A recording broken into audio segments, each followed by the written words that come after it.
Hello, YouTube. I'm Dr. Tactical, and the doctor will see you now.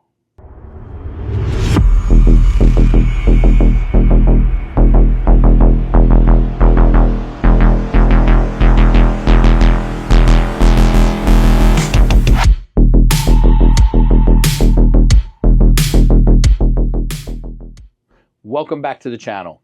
If you are new to the channel, please hit that subscribe button. If you're back to the channel but haven't hit the subscribe button, this is your chance. Please do. It helps the channel immensely. Also, comment, likes, all useful. Actually, the purpose of today's very short video, which, as many of you know, is not the norm for me, but the purpose of this video is really actually to address some comments that I had received on this specific rifle. So this is the new Smith Wesson 1854. It's their lever gun. Actually, this is my lever gun. And I had a lot of things I liked about it. I had a couple things that I had some issues with. Any way you look at it, I'm keeping it. I'm happy with it. If this is mine. But that said, one of the issues I brought up was what I referred to as the wiggle trigger. So the wiggle trigger is when the gun is cocked, the trigger, let's see if I can do this so you can see well. You see that? The trigger just free swings. But when it's, go this way, when it's back, it's got a really nice wall. There's a little bit of movement to the wall, and it breaks. And even when it's, you know, in this position, it has some wiggle, but who cares? But when it's cocked, that puppy's a free swinger. I don't know that matters, to be honest with you, and I never really noticed it with another gun. But when I went home after doing this, I was at the Gun Tree Club of Maryland in the cigar lounge when I did that other video, and when I got home, I'm like, you know what? Which of my rifles do that? That is such an unusual thing. I've never noticed it. Have they been doing it and I just didn't notice? I don't know. So, let's take a look. I just grabbed a handful, and let's stay in the lever actions for a moment. Now, this one I did test when I was at Gun Tree, because I brought a couple of the levers with me. And again, we can cock it. That trigger is not going forward at all. It is where it is, as Popeye would say. And very nice break. So that's a no. That is the Citadel. What is that? That's the Citadel. We'll just call it the Citadel. I thought it had more to the name. Anyway, I believe that's made by Rossi. I know it's Brazilian. Next up, in the lever category, Henry Big Boy X. Yeah. This is in, oh, by the way, the Smith & Wesson's in 44. The Citadel that I just showed you is in also 44. And the Big Boy X that I'm showing you right now by Henry is in 357. So I've already cocked it. And again, nothing. That trigger is not rocking, and I can't even push it forward. And actually, it's right on a wall, right off the bat. That's a damn nice trigger. All right. Last up in the lever action category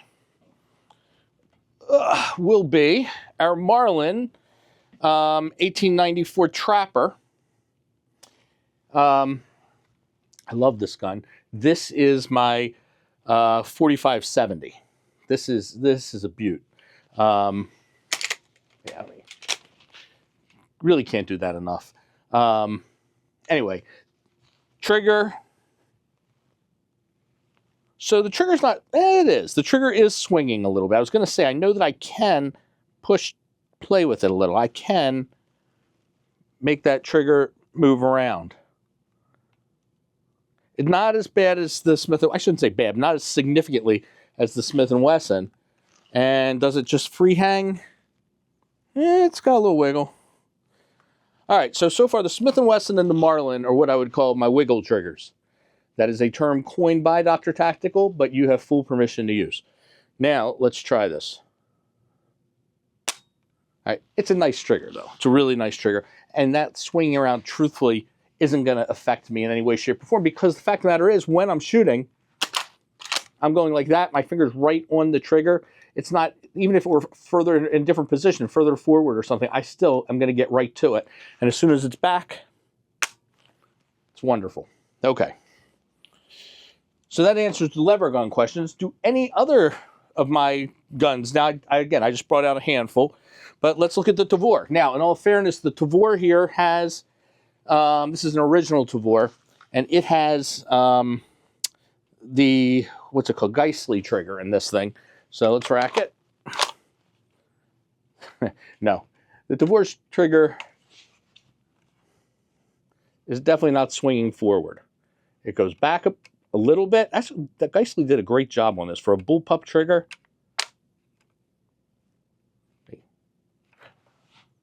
Let me see something. Is that it? Yeah, that's it. I haven't dry fired this thing in a long time. It's really subtle. All right. Put that out of the way. Next up, let's take a look at the 300 Blackout Rattler. I'll keep it on its stand. So let's take a look.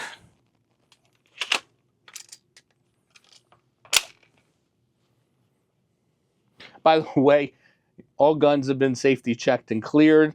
There's magazines in some of these just so I can utilize the stands for them. So the trigger, this has a really nice trigger, is rock solid. That trigger's not moving at all. That is, well, you know what? The safety helps with that too. Let's take the safety off. All right, let's try that. Yeah, that's just a one-stage bang. But no, not a wiggler, for sure. Faux show. All right, next up. The CZ Scorpion Evo 3K model, the short-barreled. Also, as I like to call it, the Jam-O-Matic.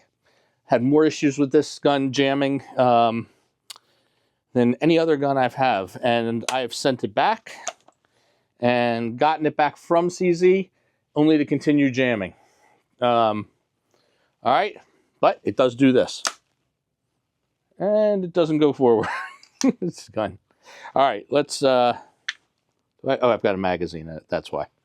Hold on. Let's take that out. That wasn't fair. That wasn't fair. It's the other part is legit, but that wasn't okay. All right, there we go. Rack that bad boy forward. All right, let's look at the trigger. Obviously an aftermarket trigger. Compliments of me. Rock solid though. That trigger is not budging. So when it doesn't shoot when there's a round in the chamber, it still has a nice trigger at least. So there's that. All right. Put that one down. Let's look at the Galil. This is a Galil in 556. I have it in 7.62x39. I have it in 556. The 7.62x39 is like a 7 or 7.5 inch barrel, I think. This is a 16 inch. The nice thing about the 5.56, by the way, is, well, let's rack it first. It has a bolt release here on the side. So if the bolt were open, pushing this, as an AK style type gun, it's nice to have a bolt release. And it also has a last round hold open, which you don't get often on a AR style. Now, the 7.62x39 and 7.62x51, which it also comes in, and I think 300 Blackout now too, but I don't know about 300 Blackout on this, but I don't believe either of those two will lock open or have a release. I think only the 5.56 does. The 300 might, but I'm pretty sure the 308 or 7.62x51 does not. I know the 7.62x39 does not. Anyway, that's not the point of this. The point of this highly scientific study is to see, do we have trigger wiggle? Nope, No trigger wiggle. Let's, do I have the safety on? I do not have the safety on. Red is on. Here we go. Decent trigger. Battle trigger. Not, not a kick-ass trigger, but still, no wiggle. No wiggle on any of these type of rifles yet. Let's just try a couple more, and then I'll set you guys free, because I promise to keep this relatively short. All right, what do we have here? This is the DD5V1. This is a 308. This by Daniel Defense. I love this gun. Had a very embarrassing moment with this gun once. I had never used offset sights before, and I've got them on the sides here. And I was at an outdoor range, and I brought them up and forgot how much this thing is capable of kicking, and got whacked by this thing. Luckily, nobody was looking. So instead of keeping it a secret, I just told all of YouTube. Anyway, let's rack this thing. All right. So, how's our trigger? I'll tell you how our trigger is. Our trigger kicks ass. Look at that. That is really nice. Yep. Okay. Again, so far, the only two that have wiggled are the Smith Wesson and the Marlin. Let's check out our Black Rain Ordnance in 5.56. All right, let's look at the trigger. Nothing. Nothing, nothing. No movement.